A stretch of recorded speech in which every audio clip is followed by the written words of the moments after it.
دوسرے نے کہا اللہ میرے پاس ایک غلام تھا، وہ میرے یہاں کام کرتا تھا، پیسہ نہیں لیا، سیلری نہیں لی اور وہ چھوڑ کر کے چلا گیا۔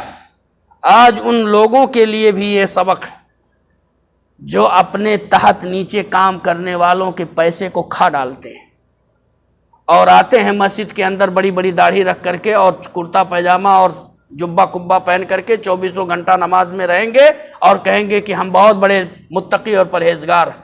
اللہ کی قسم ہے، اگر آپ نے کسی اپنے سے نیچے جو آپ کا کام کرنے والا ہے اس کا پیسہ آپ نے 1 روپیہ کھا لیا ہے تو اس پیسے کو آپ جب تک ادا نہیں کریں گے آپ کی عبادات روک دی جاتی ہے۔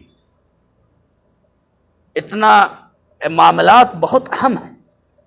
اس شخص نے کیا کہا؟ وہ مصیبت جو اس سے دور ہوئی وہ کیسے دور ہوئی؟ کیسے دور ہوئی؟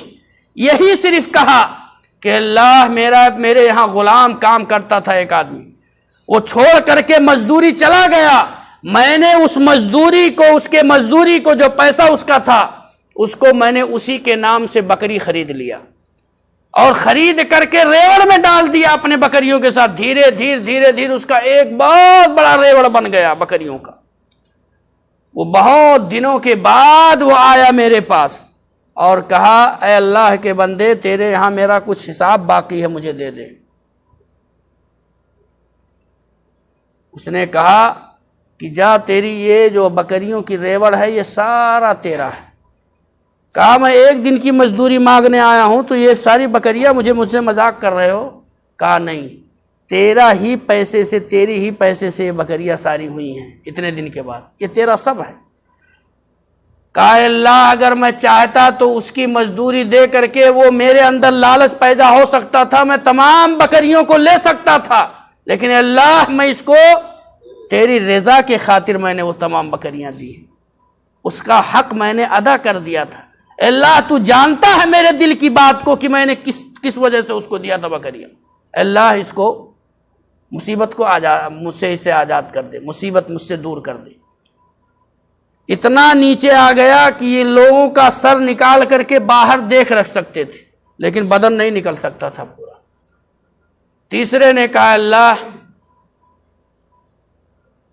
یہ بہت کشٹ کام ہے، یہ انسان جب دل کے اندر خوف خدا ہوگا تبھی یہ ساری چیزیں ہوتی ہیں، جب توحید ہوگا تبھی ہوگا۔ تیسرے نے کہا اللہ میں ایک لڑکی سے، کسی روایت میں آتا ہے چچا کی لڑکی سے، میں بہت زیادہ محبت کرتا تھا اور اس کو پانے کی میری بہت حسرت تھی، لیکن وہ مجھ سے دور رہتی تھی۔ اس وقت ایک مرتبہ اس کے اوپر مصیبت آیا اور اس نے پیسہ مجھ سے طلب کیا، مساعدہ طلب کیا۔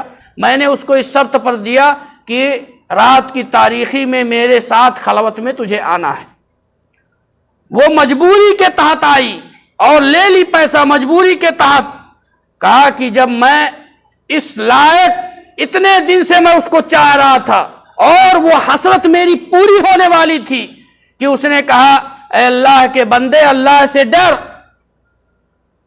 یہ بات اللہ رب العالمین، اے اللہ یہ بات میرے دل کو لگی اور میں نے پیسہ بھی معاف کر دیا اور اس سے کوئی غلط کام بھی نہیں کیا۔ اللہ رب العالمین اگر یہ تیری رضا کے خاطر اندھیرے کمرے میں، کمرہ بند ہے، کوئی دیکھ نہیں رہا ہے، جو حسرت اتنے دن سے لیے ہوئے تھا وہ تیری خاطر، تیرے رضا کے خاطر، شہوت بھی اپنی مار دی میں نے اللہ تیری رضا کے خاطر۔ اگر یہ تو جانتا ہے میرے دل کی بات کی تو کس لیے میں نے یہ کام کیا ہے، اللہ اگر تیری رضا کے خاطر کیا تھا تو اللہ اس مصیبت کو دور کر دے۔ وہ غار ہٹ گیا، تینوں سلامت کے ساتھ نکل گئے، تینوں نکل گئے اس سے، اللہ نے تینوں کو نکال دیا اس سے۔ یہ کیا چیز تھی؟ یہ توحید تھا۔ آج ہمارے اوپر کوئی مصیبت آ گئی اور ہم ادھر ادھر بغلی جھانکنا شروع کر دیتے ہیں، یہ توحید نہیں ہے میرے بھائی، یہ توحید نہیں ہے۔ اللہ تعالیٰ نے فرمایا وَمَا خَلَقْتُ الْجِنَّ وَالْإِنسَ إِلَّا لِيَعْبُدُونَ مَا أُرِيدُ مِنْهُمْ مِنْ رِزْقٍ وَمَا أُرِيدُ أَنْ يُطْعِمُونَ إِنَّ اللَّهَ هُوَ الرَّزَّاقُ ذُو الْقُوَّةِ الْمَتِينُ۔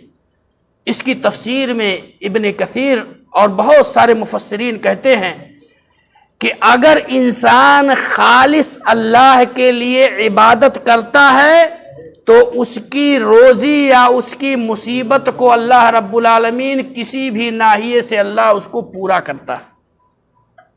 لیکن انسان کو چاہیے کہ ایک آدمی اللہ کی ان مصیبتوں کو جب اللہ کے لیے آپ توحید کو خالص کریں گے تب، خالص توحید۔ اور توحید کیا ہے؟ یہی جو میں نے آپ کو بتایا کہ اللہ کو ایک جاننا، اس کی ربوبیت میں، اس کی الوہیت میں، اس کی اسماء و صفات میں۔